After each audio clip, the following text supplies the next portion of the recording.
Ladies and gentlemen, there are moments in history that don't knock before they enter, moments that creep in like a thief at midnight, change the course of everything, and leave the world stunned in silence.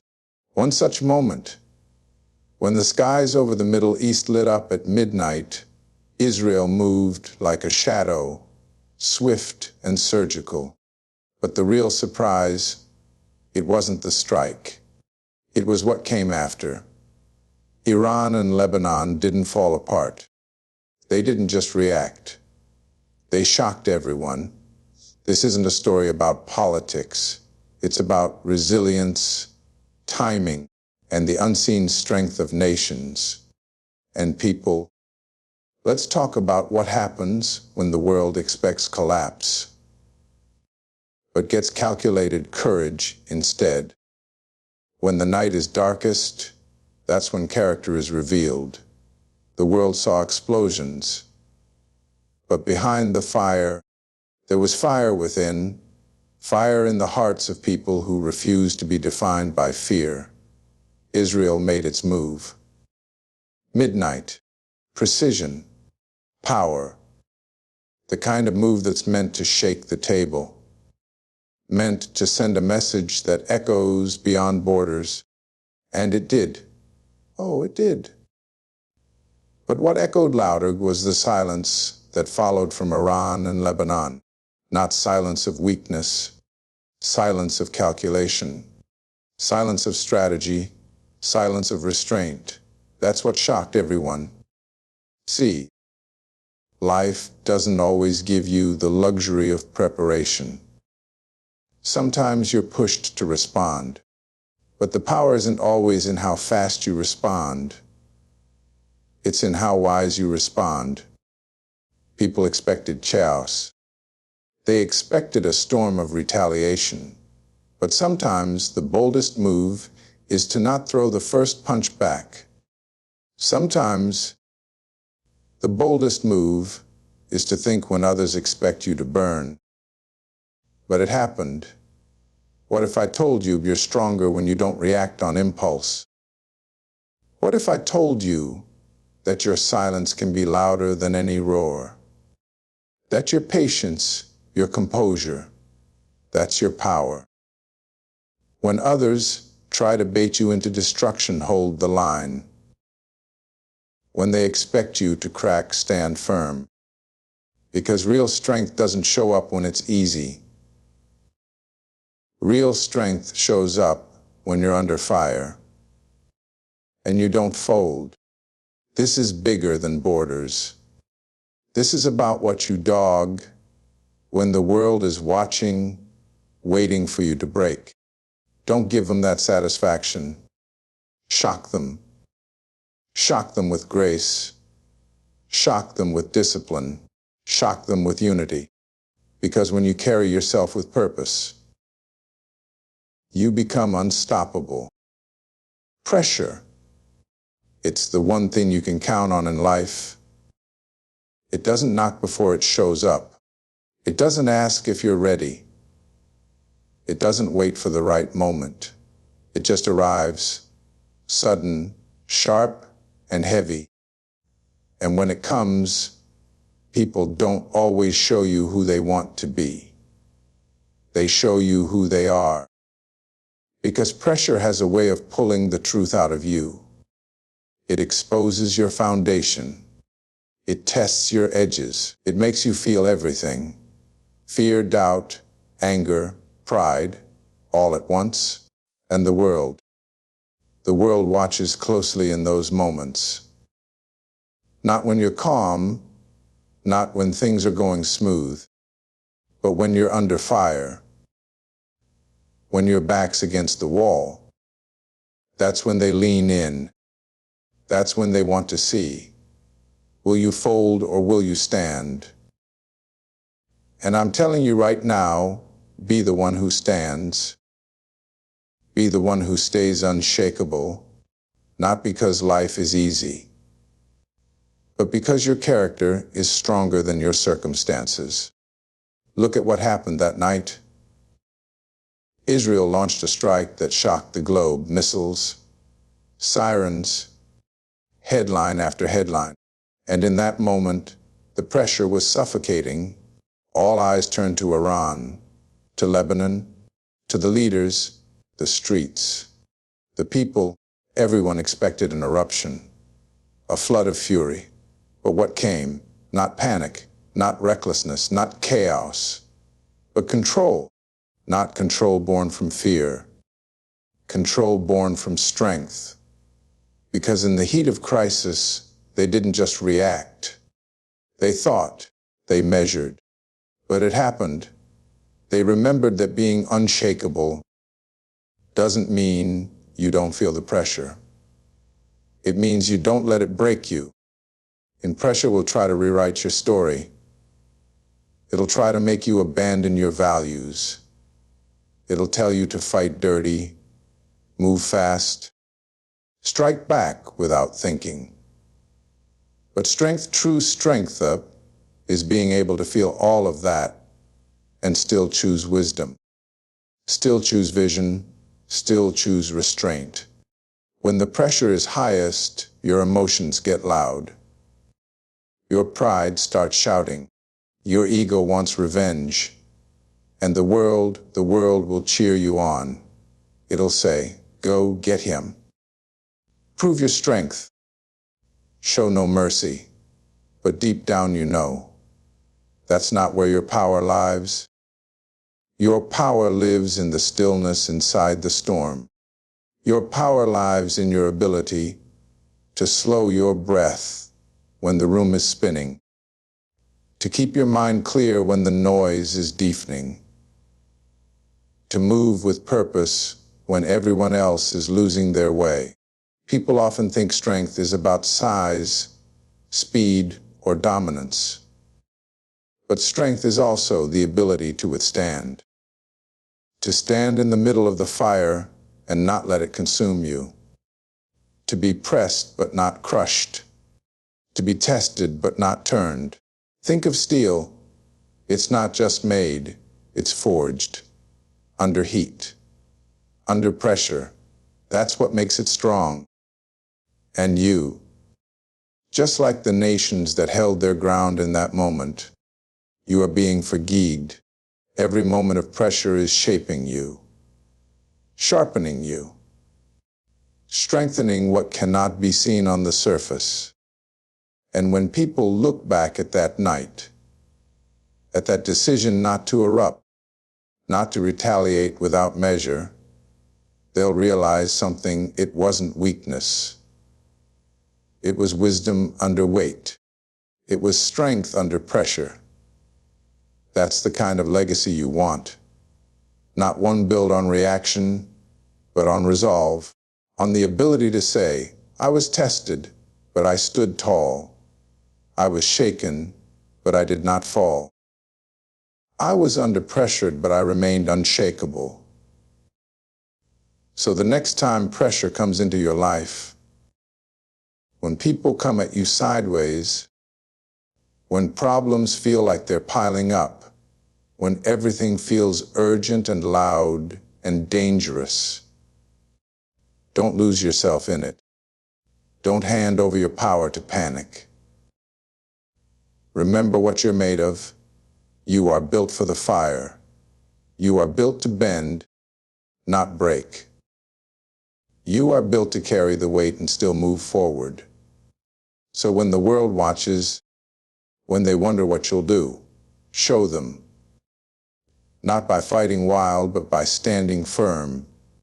Not by lashing out, but by holding your ground. Because when pressure rises, that's when your greatness rises with it.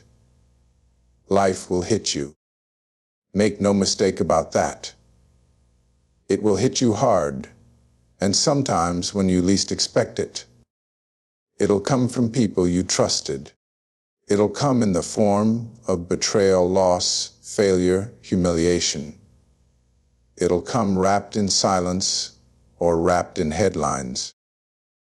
Sometimes it will fall from the sky like fire at midnight. Other times it will creep in through the smallest cracks in your peace. But one way or another, it will come. And the question won't be whether it hits you.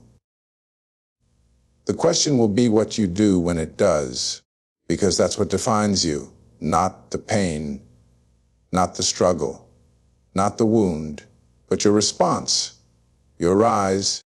We live in a world that loves drama, a world that records your fall, but forgets your comeback, a world that counts the number of times you fail, but not the number of times you stood up, wiped the dust off your soul, and said, "I'm still here."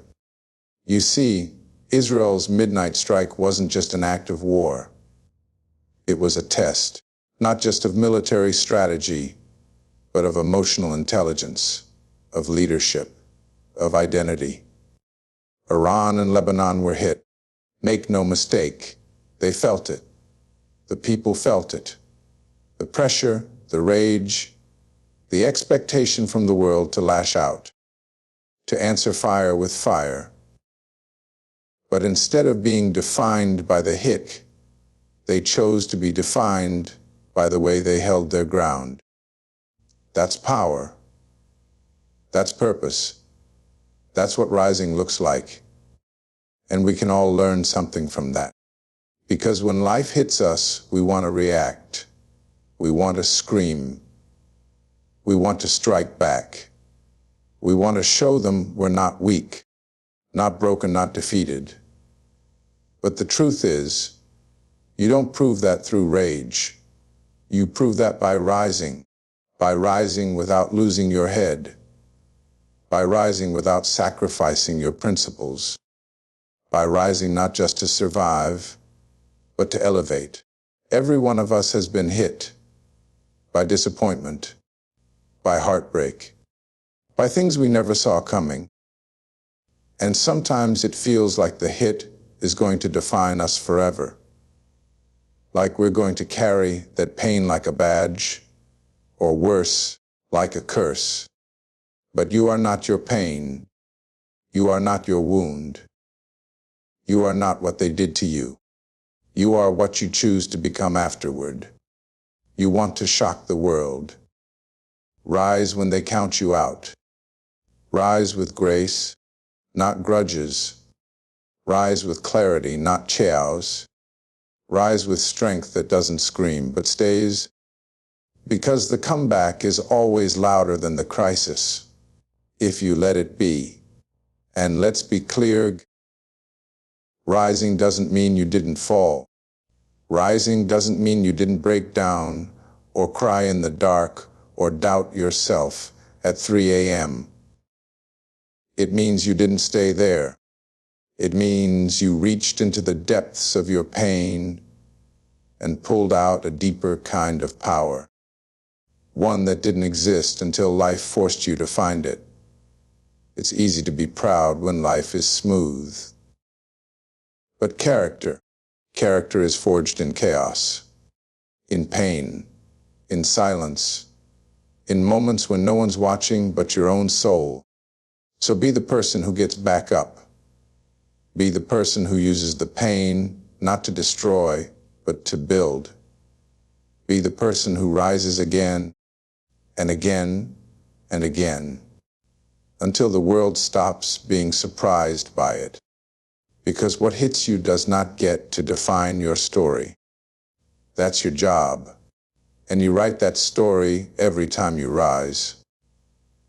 Every time you choose grace instead of bitterness, wisdom instead of revenge, purpose instead of pain. So if you've been hit lately, if you've been hurt, doubted, dismissed, betrayed, let them see you rise. Let them watch you walk through fire and come out forged, not finished. Let your life be the proof that what hits you is never greater than what lives inside you. They can throw the storm, you carry the calm. They can launch the strike, you lead the rise. And that is how history remembers the strongest. Now that you've seen the fire, now that you've heard the noise, felt the tension, and witnessed the strength that followed, I want you to understand something deeper, something personal, something beyond borders, beyond missiles, beyond politics. Because this was never just about Israel's midnight strike. It was never just about Iran or Lebanon. It was about what people do when the night falls. It was about how you carry yourself when the world expects you to collapse. It was about silence being stronger than sound, discipline louder than destruction, stillness more powerful than the storm. And don't you dare think that story doesn't belong to you too. Every one of those principles, that power in silence, that strength in discipline, that shock that comes from composure, that resilience under pressure, that rise after being hit. Those aren't just lessons from nations. They are lessons for you, for your life, for the moments when your own midnight strikes. Because your life will have midnights.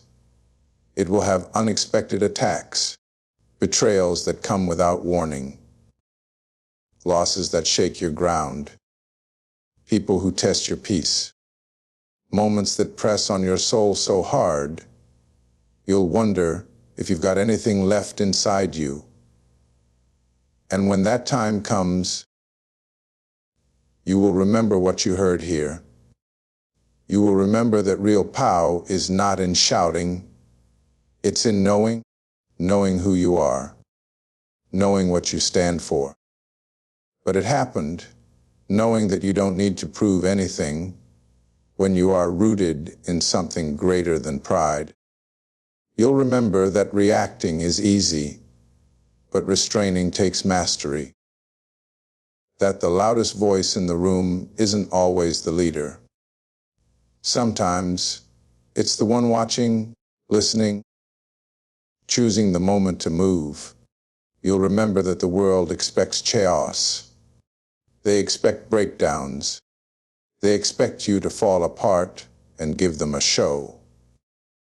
But when you hold your ground, when you shock them with your stillness, you send a message louder than any explosion ever could. I am not here to entertain your expectations. I am here to rise. You'll remember that pressure doesn't destroy you. It reveals you. That you were never fragile. You were just untested. And the test, that was the proving ground for what's been inside you all along. And most of all, you'll remember that you don't get to choose every hit, but you always get to choose the comeback. You don't get to control the strike, but you do get to control the rise. And when you rise, I mean really rise, not out of revenge, but out of resilience, not to prove others wrong, but to prove yourself right. That's when your story becomes power. That's when your life becomes purpose. Let them talk, let them strike, let them doubt, let them bet against you. But you rise with your head high, with your heart whole, with your principles intact, with your future still yours. Because people can take a lot from you, but they can't take your response. They can't take your dignity. They can't take the decision you make to rise again and again without losing yourself in the process. So whether you're facing war in the world or war in your spirit, choose the higher ground. Stand like the storm was made for you to walk through. And walk. Don't run. Walk with purpose, grace, and quiet power. Because the world may not always understand your silence, your patience, your strategy. but they will respect your rise. So rise? Rise like someone who's been forged, not broken. Like someone who's not afraid of the midnight anymore. Because you've seen it. You've survived it. And now you own it. Let the story of that midnight strike be the mirror that reminds you it's not what hits you that defines your legacy. It's how you stand when the smoke clears. It's how you rise, unshaken, unbothered, unbreakable. And that's how history remembers greatness.